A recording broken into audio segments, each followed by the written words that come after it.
என்னன்னா தேனி மாவட்டம் பஸ் குழந்தைங்களுக்கு மேல இருந்து இறங்கி வராங்க. கால் வலிக்குது எங்களுக்கு ஸ்கூலுக்கும் போக முடியல. 56 வருஷமா ஒரு பஸ் இல்லாத ரொம்ப கஷ்டப்பட்டு அவங்க தலைமுறை எவ்வளவு கஷ்டப்பட்டு இருந்தாங்க. இந்த தலைமுறைக்கு நம்ம அண்ணன் நம்ம விஜய் அண்ணன் வந்து சிஎம் ஆயிட்டு அந்த ஊருக்கு பஸ் விட்டுக்கிறாரு.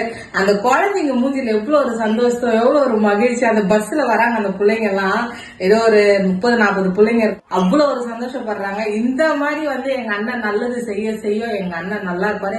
எல்லாருடைய ஆசீர்வாதமும் எங்க அண்ணனுக்கு கிடைக்கும். இந்த விஷயம் வந்து நான் தப்பா சொல்ல நினைச்சுக்காதீங்க. ஜெயலலிதா இருந்திருக்காங்க, எவ்வளவு ஆட்சிங்க வந்து இருந்திருக்கு, ஆட்சி மாறி மாறி வந்திருக்கு. அப்பெல்லாம் இந்த குழந்தைங்களுக்கு நல்லது நடக்காது. இப்ப இந்த ஜெனரேஷன்ல, அதுவும் நம்ம விஜய் சிஎம் ஆன ஜெனரேஷன்ல வந்து இந்த குழந்தைங்களுக்கு நல்லது நடந்துக்குன்னா எங்களுக்கும் ரொம்ப சந்தோஷம், அங்க இருக்க மக்களுங்களுக்கும் ரொம்ப சந்தோஷம். நிறைய அண்ணன் மேல வந்து பழி போடலான்ட்டு நிறைய பேர் முயற்சி பண்ணி நிறைய செய்றீங்க. அந்த தடையெல்லாம் உடைச்சு எங்க அண்ணனை வந்து நாங்க இன்னும் வெற்றி பயணமா ஆக்குவோம். எங்க அண்ணன் வந்து சொன்னதும் செய்வாரு, சொல்லாத்தையும் செய்வாரு. அண்ணன் சொல்லியிருக்காருல, சொன்னதையும் செய்வேன் சொல்லாத்தையும் செய்வேன். அந்த மாதிரிதான் எங்க அண்ணன் சொல்றத, எங்க அண்ணன் செய்யறத நாங்க சொல்லுவோம், செய்யறதையும் சொல்லுவோம், இது மேல செய்ய போறதையும் சொல்லுவோம். ரொம்ப சந்தோஷமா இருக்குண்ணே. இந்த 5 வருஷம் இல்ல, வர்ற எல்லா எலெக்ஷன்லயும் எங்க அண்ணன் நிப்பாரு. எங்க அண்ணனை ஜெயிக்க வைப்போம்.